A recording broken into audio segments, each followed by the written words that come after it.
Hello friends, good morning. I am from Chatking to Pop Institute, your Tally instructor. हमने last lecture में क्या cover किया था? Trading account, profit and loss account. आज हम क्या कवर करने वाले हैं? Balance sheet. कि बैलेंस शीट क्या होता है और क्यों बनाई जाती है और कब बनाई जाती है। सबसे पहली बात, जो बैलेंस शीट होती है वो हर एक बिजनेस में बनाई जाती है।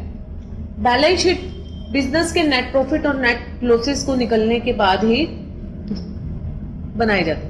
जब आपको ये पता चल चुका है कि आपके बिजनेस पर प्रॉफिट हुए या लॉसेस हुए, तो हर एक बिजनेसमैन क्या जानना चाहता है कि अब मेरे बिजनेस की पोजीशन क्या है।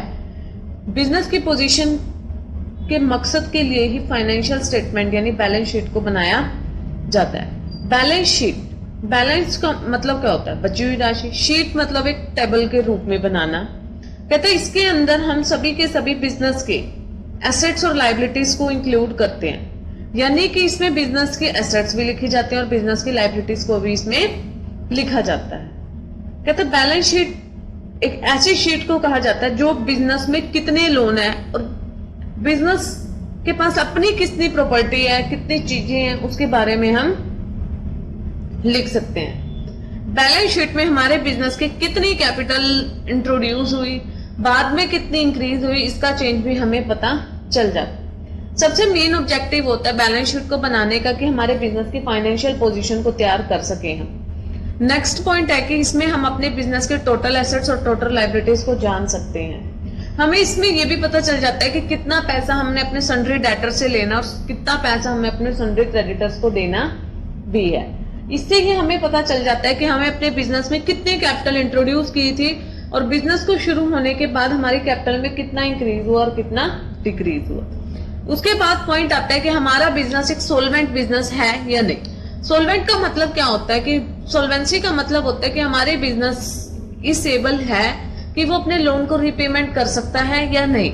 अगर इसमें नो आता है तो इट मीन्स हमारे बिजनेस की पोजीशन अच्छी नहीं है। ऐसा नहीं है कि आप फाइनेंशियल स्टेटमेंट की बैलेंस शीट को कभी भी बना सकते हो। ये साल में at the end of the year ही बनाई जाती है ताकि हमें at the end of the year ही ये पता चल सके प्रॉफिट हुआ या फिर लॉसेस। नेक्स्ट पॉइंट आता है कि बैलेंस शीट कैसे ड्राफ्ट होगी। डेबिट साइड में आप बैलेंस शीट में सभी के सभी एसेट्स को लिखेंगे, चाहे वो करंट एसेट्स हो, चाहे वो फिक्स्ड एसेट्स हो, या टेंजिबल हो या इंटेंजिबल। एसेट्स में क्या क्या आएंगी? Cash in hand, cash at bank, bill receivable, trade receivable, sundry debtors, short term investments, closing stock, prepaid expenses, accrued income, long term investments, furniture, machinery, loose tools, motor vehicles, land and building, patents, furniture and fixtures, plant and machinery and goodwill. ये सब हमारी क्या थी? Assets. Right side में हम जब liabilities को लिखेंगे तो उसमें क्या क्या आएगा? Bank overdraft, bill payable, trade payables, sundry creditors, outstanding expenses, unearned income, long term loans, long term provisions and reserves, capital. अगर हमें अपने बिजनेस में प्रॉफिट होता है तो कैपिटल में ऐड होगा, लॉसेस होते हैं तो लेस। अगर हम कोई भी पैसा अपने बिजनेस में से पर्सनल यूज के लिए विड्रॉ करते हैं तो वो भी आपको कैपिटल में से रिड्यूस करना होगा। समझ आई बात? ये था हमारा बैलेंस शीट का थ्योरी। जो बैलेंस शीट की थ्योरी है उसमें आप मीनिंग लिख सकते हो। It refers to that sheet which is prepare to know the financial position of any business. किसी भी बिजनेस की फाइनेंशियल पोजीशन को जानने के लिए ही बैलेंस शीट को बनाया जाता है। अगर मैं आपके क्वेश्चन में टेंजिबल और इंटेंजिबल एसेट्स का डिफरेंस आता है तो टेंजिबल एसेट्स वो होती है जिसे हम टच एंड सीन दोनों कर सकते हैं। इंटेंजिबल एसेट्स को ना टच कर सकते और ना ही सीन कर सकते। जो टेंजिबल होती है वो फिक्स्ड एसेट्स होती है, मींस नॉन करंट एसेट्स होती है। बट करंट एसेट्स हमारी, इंटेंजिबल एसेट्स हमारी क्या हो सकती है? दोनों हो सकती है। टेंजिबल एसेट्स की वैल्यू हमेशा डेप्रिशिएट होती है, बट इंटेंजिबल एसेट क्या हो सकती है? बढ़ भी सकती है। अगर हमें किसी भी बैंक से या पर्सन से लोन लेना है तो आप टेंजिबल एसेट्स को गिरवी रखकर लोन ले सकते हैं, बट इंटेंजिबल एसेट्स को आप गिरवी रखकर लोन नहीं ले सकते।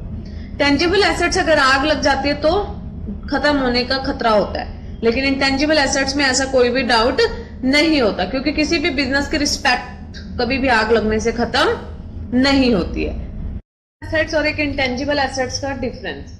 उसके बाद पेपर में एक डिफरेंस और आता है कि ट्रायल बैलेंस और बैलेंस शीट में क्या डिफरेंस होता है। सबसे पहली बात आता है कि ट्रायल बैलेंस क्यों बनाया जाता है और बैलेंस शीट क्यों बनाया जाता है। ट्रायल बैलेंस को सिर्फ बुक्स ऑफ अकाउंट्स की एक्यूरेसी को चेक करने के लिए बनाया जाता है, बट बैलेंस शीट को हमेशा फाइनेंशियल पोजीशंस को जानने के लिए बनाया जाता है। ट्रायल बैलेंस से हमें profit and losses, net profit and losses का पता नहीं चलता, बट बैलेंस शीट अगर हमें बनानी है तो नेट प्रॉफिट और लॉसेस हमें पता चल जाते हैं। ट्रायल बैलेंस को बनाना कोई जरूरी नहीं होता है, वो हमारी मर्जी होती है कि अगर हमें अपने बुक्स की एक्यूरेसी को चेक करना है तो हम बना सकते हैं, लेकिन बैलेंस शीट को बनाना जरूरी होता है। ट्रायल बैलेंस में कोई भी हेडिंग्स नहीं होती है, लेकिन बैलेंस शीट में आपकी एसेट्स लायबिलिटीज के नाम से हेडिंग होती है। ट्रायल बैलेंस को आप मंथली, क्वार्टरली, वीकली, जब मर्जी चाहे तब मर्जी बना सकते हैं, बट बैलेंस शीट हमेशा ईयरली ही बनती है। टाइप्स ऑफ अकाउंट्स जो होते हैं बैलेंस शीट में, सिर्फ एसेट्स आती हैं, यानी रियल अकाउंट्स होते हैं ज्यादातर या पर्सनल होते हैं, बट ट्रायल बैलेंस में हमारे पर्सनल, रियल एंड नॉमिनल तीनों अकाउंट्स ही होते हैं। ट्रायल बैलेंस में क्लोजिंग स्टॉक को इंक्लूड नहीं किया जाता, बट बैलेंस शीट में क्लोजिंग स्टॉक को एसेट साइड में शो अप किया जाता है। ये था हमारा दोनों का डिफरेंस जो पेपर में आता है, DCAA कोर्स में पक्का आता है। What is the difference between the trial balance and the balance sheet. अब हम बनाते हैं आज अपनी बैलेंस शीट को। आपको अगर बैलेंस शीट बनानी है तो आपको लेजर्स क्रिएट करने पड़ेंगे जो जो आपको दिया हुआ है। जो हम क्वेश्चन कर रहे थे हम उसी को कॉन्टिन्यूसली कर रहे हैं। कई बार हमारी टैली जो है एजुकेशनल टैली, इसमें ट्रायल बैलेंस का भी टोटल मैच नहीं हो पाता और कई बार बैलेंस शीट का भी, तो वो डिफरेंसेस को शो करता है। तो वो एक एजुकेशनल टैली की वजह से, अगर आप प्रोफेशनल टैली लोगे तो ये डिफरेंस नहीं आता है। सबसे पहले आता है cash in hand. Cash in hand को मैं फिल नहीं करूंगी क्योंकि मैंने एंट्रीज पास की हुई है और वहां पर कैश इन हैंड वो अपने आप पिक कर लेगा। सबसे पहले मैं लेजर बना रही हूँ कैश एट बैंक का। बैंक का लेजर आपको बैंक अकाउंट के अंडर ही बनाना है, जिसका ओपनिंग बैलेंस आप फिल करेंगे। आपको कैश एट बैंक का ओपनिंग बैलेंस दिया हुआ 30,000, आपने डेबिट में रखा। उसके बाद आता है सन्ड्री डेटर्स। सन्ड्री डेटर्स का लेजर भी आपको किस में बनाना है, डेटर्स में ही क्रिएट करेंगे। आप इसका ओपनिंग बैलेंस फिल करेंगे जितना आपको क्वेश्चन में गिवन है। उसके बाद आता है क्लोजिंग स्टॉक।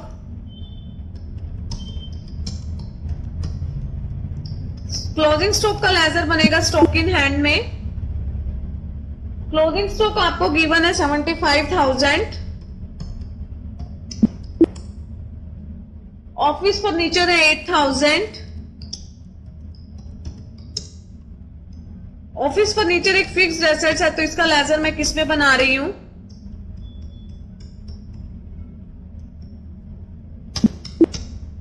उसके बाद आपको बनाना है मोटर व्हीकल।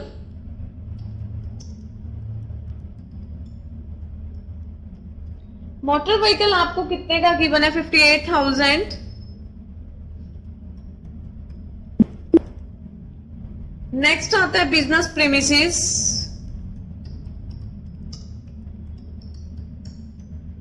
बिजनेस प्रीमिसेस भी हमारे फिक्स्ड एसेट्स ही होते हैं,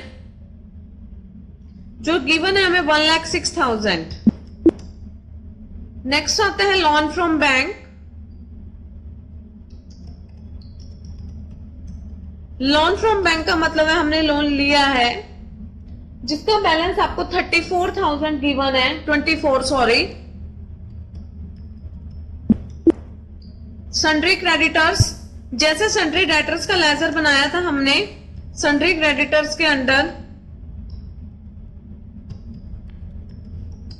ऐसे ही आपको सन्ड्री क्रेडिटर्स के अंदर इसका लेजर भी बनाना है, जो कि आपको 22,100 गिवन है। कैपिटल गिवन है आपको 2 लाख। कैपिटल का लेजर कैपिटल में 2 लाख बनाएंगे आप।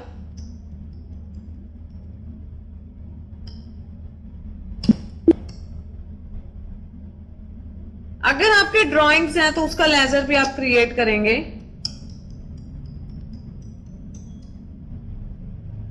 $33,000।